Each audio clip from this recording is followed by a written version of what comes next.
Lord. ప్రభు అయిన యేసు నామములో అందరికీ వందనములు. దినం దేవుని వాక్యం నుంచి మార్కు సువార్త 9వ అధ్యాయం 50వ వచనం. ఉప్పు మంచిదే కానీ ఉప్పు నిస్సారమైన ఎడల దేని వలన మీరు దానికి సారం కలగజేతురు. మీలో మీరు ఉప్పు సారం గలవారై ఉండి ఒకరితో ఒకడు సమాధానంగా ఉండుడని చెప్పాను. ప్రియమైన వాళ్ళారా, యేసు ప్రభు ఎంతో మంచి స్పష్టమైన రీతిలో, అంటే మనుషులకు అర్థమయ్యే రీతిలో మనకు మాట్లాడుతూ వచ్చిన మాటలు ఇవి. ఏమంటే ఉప్పు మంచిది అంటున్నాడు.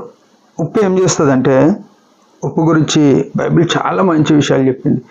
మనకైనా తెలుసు ఉప్పు ఏం చేస్తుందంటే, ఏ వస్తువు అయినా ఉప్పులో పెడితే అది పాడు కాదు. చూడండి, ఉప్పులో ఏ వస్తువు పెట్టినా అస్సలు దాన్ని మీరు ఒక వస్తువు అందులో పెట్టండి, లేకుంటే చక్కెర పెట్టండి ఉప్పులో, ఒక గ్లాసులో పోసి, దాని దగ్గరికి చీమలు రాలేవు. ఎందుకంటే ఉప్పును టచ్ చేసి, చక్కెరలో ఎన్నో పురుగులు పడతాయి, తేనెలో పడతాయి, కానీ ఉప్పులో పడవు. మనుషులు చనిపోయినప్పుడు కన్నా ఉప్పు పోస్తారు, ఎందుకంటే ఉప్పు వాసన కొట్టనియదు.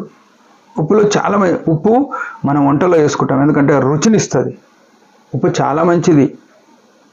అయితే ఈ ఉప్పు ఏం చేస్తుందంటే, నిస్సారం అయితే దానికి సారం ఏమిటితో కలగలియలేం. అది గుర్తుపెట్టుకోవాలి. మనం ఏం చేయలేం.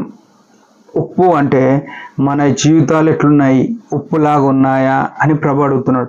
మీరు దేని చేత కలగజేయరు కాబట్టి ఏమంటే, మీలో మీరు ఉప్పు సారము కలిగి ఉండుడి అని చెప్పినాడు. ఈ ఉప్పు సారం కలిగి ఉండడం అంటే దేవుని వాక్యము ద్వారా, యేసుక్రీస్తు యొక్క శిలువను గూర్చిన వార్త ద్వారా మనము సారం కలిగి ఉండాలి. మీరు ఉప్పు అయి ఉన్నారు అన్నాడు. ఎట్లా ఉప్పు అయి ఉన్నాం మనము? యేసు ప్రభు వలననే మాత్రమే. యేసు ప్రభు శిలువలో ప్రాణమిచ్చడం ద్వారానే మనం ఉప్పు లాంటి వారమైనాం. ఈ ఉప్పు ఏం చేస్తుందంటే, రుచికరంగా మారినట్టు మన మాటలను రుచికరంగా ఉంచుతుంది. అందుకే ఇక్కడ ఏం రాసినాడంటే, మీరు ఒకరితో ఒకరు సమాధానంగా ఉండుడి అని మాట్లాడుతున్నాడు. ఈ సమాధానం అనే మాటకు వస్తే, యేసుక్రీస్తు ప్రభు ఎట్లున్నాడంటే సమాధానకు అధిపతి అయి ఉన్నాడు. ఆయన యొక్క సమాధానం మనకు లేక ఈనాడు సహోదరులు ఒకరికొకరికి విరోధ భావంతో ఉన్నారు. విరోధ భావంతో ఉంటే ఉప్పు లేని తత్వం, ఉప్పు ఏం చేస్తుంది అంటే రుచి తెస్తుంది. రుచి లేని మాటలు, అందుకే మీ మాటలు ఉప్పు వేసినట్టు కృపాసహితముగా రుచికరంగా ఉండాలి అని బైబిల్ చెప్తుంది. మన మాటలు ఒకరికొకరికి ఆయాసకరంగా ఉన్నాయంటే మనలో యేసు ప్రభు సంబంధించిన సారము లేదు, ఆ సమాధాన సంబంధమైన ఉప్పు సారము లేదు అని గుర్తుపెట్టుకోవాలి. ఈ ఉదయకాలంలో మనం గమనించవలసిన విషయం ఏంటంటే, యేసు ప్రభు సమాధానము మనలో ఉంటే మన మాటలు అవతలతోని ఉప్పు వేసినట్టుంటాయి. ఆ ఉప్పు కలిగి ఉండటం బట్టి ఒకరికొకరు పాడు కాకుండా ఉంటారు, ఒకరికొకరు భద్రపరుచుకునేట్టుగా ఉంటాయి. మీ మాటలు ఒకరికొకరు కృపాసహితంగా ఉండాలని ప్రభు కోరుతున్నాడు. ఒకరినొకరు అనుకొని ఈనాడు ఎట్లుందంటే, వీలైన కాడికి ఎవరిని అన్నాలా అని నిర్ణయిస్తున్నాం. శిలువ రక్తంతో విమోచింపబడిన మనము ఆ ఏక సంఘంలోనికి చేర్చబడి అంగములుగా చేయబడ్డాం. ఒకటే రక్తము, ఒకటే శరీరంలోనికి, ఒక్క శరీరంలోని అవయవాల వల్లే అంగములుగా చేయబడ్డాం. మనము ఒకరినొకరు ఆదరించుకొని ప్రభు చేసిన శిలువ క్రయాన్ని గుర్తుంచుకొని మనము ఆరాధన చేసేవారంగా, సమాధానకరమైన పరిచర్య కొనసాగించే వారమై ఉండాలి. దానికి భిన్నమైంది సాతాను వలన వచ్చింది.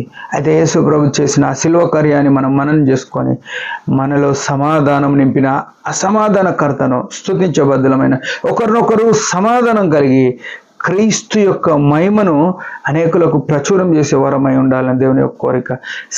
ఎంత సమాధానంగుర్రు అనే పరిస్థితి అనేకులకు సాక్షార్థంగా ఉండాలి. ఆ సమరయ స్త్రీ ఊరిలోనికి వెళ్ళి అనేకులకు సాక్ష్యం ఇచ్చింది. మనం ఒకరొకరు సమాధానంగా ఉంటే 10 మందికి సాక్ష్యం ఇచ్చే వారంగా ఉన్నాం. లేకుంటే ఏమంటారు, మీరేం సువార్త చేస్తారు, మీరే కొట్టుకుంటారు అని చెప్తారు. ఉదయకాలం మన జీవితాలు మనం సరి చేసుకొని ఆయన మహిమ కొరకు ఆయనను మహిమపరుద్దాం. దేవుడి మాట దించిన చిన్న ఆరాధన. పరమతండ్రి యేసు ప్రభు నామములో వందనాలు. మేము అనేక సార్లు సమాధానం లేని పరిస్థితి ఉండి దూరంగా జీవించినాం, దయతో క్షమించండి. నువ్వు మా కొరకు సమాధానకర్తగా దిగి వచ్చినావు. మేము ఉప్పు సారము కలిగి ఎలాంటి ఒకరికొకరికి భేదాలు లేక నీ మహిమ కొరకు కలిసి జీవించుట కృపనీయమని యేసు ప్రభు నామములో ప్రార్థిస్తున్నాం తండ్రి. ఆమెన్. మీరందరి పరిచర్య గురించి భారంగా ప్రార్థన చేయండి. Praise the lord.